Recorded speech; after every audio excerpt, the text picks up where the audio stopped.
এখন থেকে বিকাশে 1000-এ ক্যাশ আউট করতে আর আপনাদের 14.90 টাকা দিতে হবে না। আর না করতে হবে কোনো প্রিয় এজেন্টের ঝামেলা। শুধুমাত্র দিতে হবে 5 টাকা।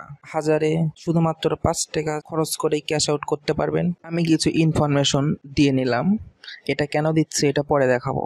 আমি আগে প্রসিডে যাচ্ছি। এখানে দেখেন কত টাকা দেখায়। আমরা যদি 1000 টাকা ট্রান্সফার করি তাহলে শুধুমাত্র চার্জ কাটা হবে 5 টাকা। আর আমরা এই 5 টাকা চার্জের মাধ্যমে আমাদের টাকা ডিরেক্টলি ব্যাংক অ্যাকাউন্টে ট্রান্সফার করতে পারবো।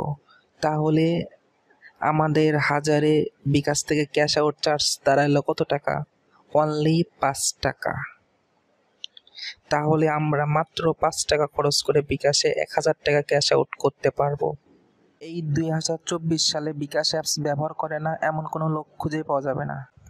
আপনারা হয়তো জানেন বিকাশ অ্যাকাউন্টে ক্যাশ আউট চার্জ 14.90 টাকা। আমি যদি বলি আপনারা 1000-এ শুধুমাত্র 5 টাকা খরচ করেই ক্যাশ আউট করতে পারবেন, কি বিশ্বাস হচ্ছে না? চলুন হিসাব করে দেখা যাক। বিকাশ অ্যাপস আপনাকে হয়তো প্রথমে দেখাবে 1000-এ চার্জ 14.90 টাকা। এটা কি আসলে 14.90 টাকা?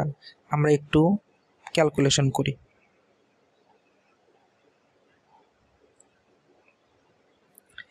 এখানে দেখাচ্ছে আমরা যদি প্রিয় নাম্বার অ্যাড করি এবং এটা যদি মাসিক লেনদেন 50,000 টাকার নিচে হয় তাহলে ক্যাশ আউট চার্জ কাটবে 1.49%।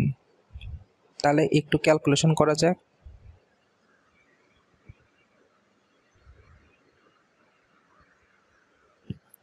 $1000 গুণ 1.49% ভাগ 100। তাহলে এখানে দেখাচ্ছে 14.90 টাকা। আচ্ছা, এটা ঠিক আছে। আর আমরা যদি 50,000 টাকা লিমিট ক্রস করি তাহলে কাটবে 1.85%। তাহলে আমরা ক্যালকুলেশনটা করি। 1.85 ভাগ 100। তাহলে আমাদের ক্যাশ আউট চার্জ দাঁড়াচ্ছে 18.50 টাকা। আমরা 50,000 টাকার নিচে যদি হয় তাহলে 14.90 টাকাই করতে পারতেছি। কিন্তু আমি বলবো 14.90 টাকাও দিতে হবে না, 1000-এ শুধুমাত্র 5 টাকা লাগবে। কিভাবে? আমরা বিকাশে 1000-এ 5 টাকা চার্জে ক্যাশ আউট করার জন্য করে যে সিস্টেম অবলম্বন করব এটা এবার দেখানো হবে। সর্বপ্রথম আপনারা বিকাশ অ্যাপসে লগ ইন করে নেবেন।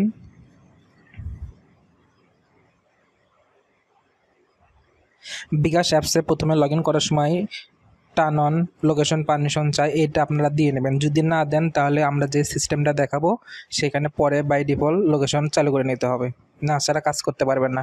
দেখেন আমি যদি নো থ্যাঙ্কস দেই, এরপর আমি বিকাশে পিন দিয়ে লগ ইন করতেছি।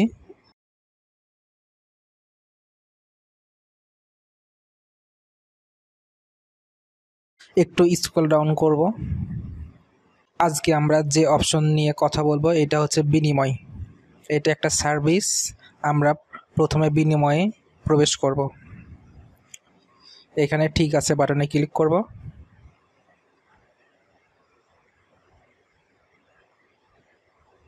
এই ইন্টারফেসটি আসার জন্য করে দেখেন আপনাদের লোকেশন পারমিশন অবশ্যই লাগবে। এই জন্য আমি অ্যাপসের শুরুতে ঢোকার সময় বলছিলাম লোকেশন পারমিশন দিয়ে নেবেন। আমি এখন লোকেশন পারমিশনটা দিয়ে নিচ্ছি। আমি আমার ফোন থেকে লোকেশন পারমিশনটা অন করে ব্যাক বাটনে যাওয়ার পর আবার বিনিময়ে ঢুকতেছি। ঠিক আছে, যাচ্ছি। এইরকম যদি কোনো কারণে আসে তাহলে আপনারা অ্যাপস মিনিমাইজ থেকে কেটে দিয়ে আবার নতুন করে লগ ইন করবেন, তাহলে ঢুকবে। আমি বিকাশ অ্যাপসে ঢুকতেছি।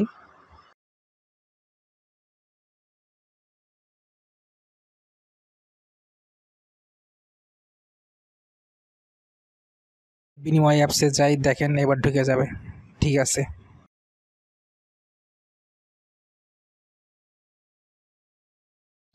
এবার বিনিময় অ্যাপসে প্রবেশ করলাম। আপনাদের অবশ্যই বিনিময় অ্যাপসে আগে থেকে রেজিস্ট্রেশন করে নিতে হবে। আমি এই ভিডিওতে রেজিস্ট্রেশন প্রক্রিয়া দেখাচ্ছি না। এরকম ইন্টারফেস আসলে আপনারা যাবেন ডিরেক্ট পে। অনেকের এখানে একটি সমস্যা হয়, সেটা আমি আগে থেকে দেখাচ্ছি। আমাদের মূলত কাজ হবে বিকাশ থেকে আমরা সেলফিনে টাকা নিয়ে যাব। সেলফিনে আমার যে বিনিময় আছে এটাতে আমি আপনাদের দেখাচ্ছি।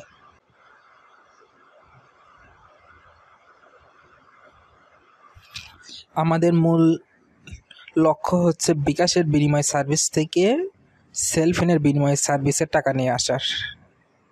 আপনারা একটা জিনিস লক্ষ্য করেন, আমার সেলফিনের বিনিময় সার্ভিসের বিনিময় ভিআইডি এটা হচ্ছে দেখেন এমডি সাজিদ @বিনিময়। আর আমার বিকাশের বিনিময়টা আপনাদের দেখাচ্ছি।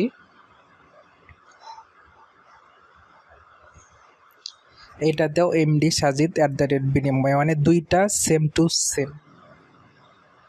এই কারণে আপনারা যদি ট্রানজ্যাকশন করেন একটা সমস্যা হইতে পারে। আমি আগে থেকে দেখাচ্ছি কি সমস্যা হইতে পারে। আমি যদি এখানে অ্যামাউন্ট 45 টাকা দিয়ে বিনিময় আইডিটা দেই, এখানে দেখাচ্ছে you can not transfer fund into your own account, মানে এখানে বলতেছে আমি নিজের অ্যাকাউন্ট থেকে নিজে অ্যাকাউন্টে ফান্ড ট্রান্সফার করতে পারবো না। এই অপশনটিতে অনেকে দেখার পর ভাবেন যে আমার নিজের অ্যাকাউন্ট থেকে নিজের অ্যাকাউন্টে হয়তো কখনো ফান্ড ট্রান্সফার করা সম্ভব না।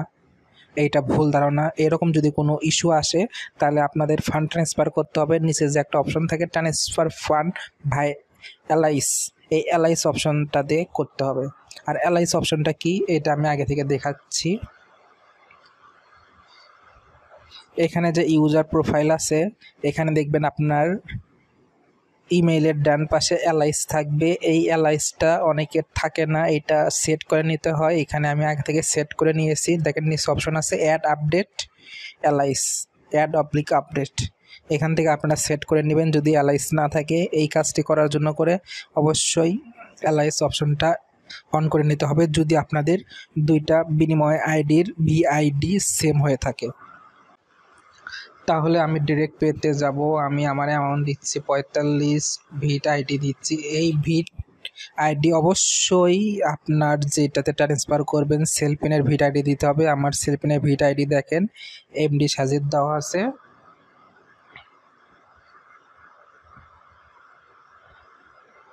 তারপর পারপাস আমি দিচ্ছি ফান্ড ট্রান্সফার।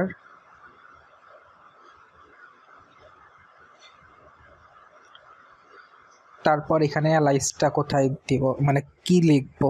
আমার বিনিময়ে দেখেন 3টে অ্যাকাউন্ট লিঙ্ক করা আছে, 3টাতে 3 রকম এলআইস আছে। এখানে আপনারা যেটা সেলফিনের অ্যাকাউন্ট, যেটাতে সেলফিনের টাকা অ্যাড হয় সেই এলআইসটা দেবেন। যদি আপনাদের ব্যাংক অ্যাকাউন্টের এলআইসটা দেন পার্থক্য কী হবে সেটা আমি একটু দেখাচ্ছি। পার্থক্য হবে আপনি যদি 1000 টাকা ট্রান্সফার করতে চান, আপনি যদি ব্যাংক অ্যাকাউন্ট দেন তাহলে 1000-এ চার্জ কাটবে 10 টাকা। আর যদি আপনার সেলফিনের অ্যাকাউন্ট নাম্বারটা দেন তাহলে 1000-এ কাটবে অনলি 5 টাকা। এটা আপনারা শিওর হয়ে নেবেন যে আমি ঠিকঠাক করতেছি।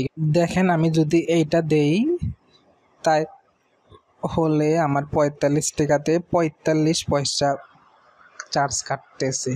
কিন্তু যদি আমি আমার অন্য ভিট আইডি দেই তাহলে দেখেন পার্থক্যটা।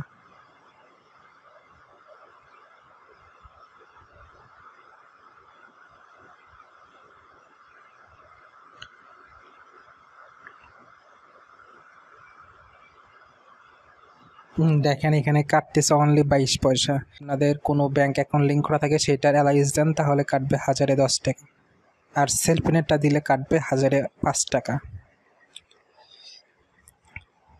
আমি দেওয়ার পর এখানে শুরুতে প্রথমে বিকাশের পিন নাম্বারটা দিতে হবে, এরপর দিতে হবে বিনিময়ের পিন।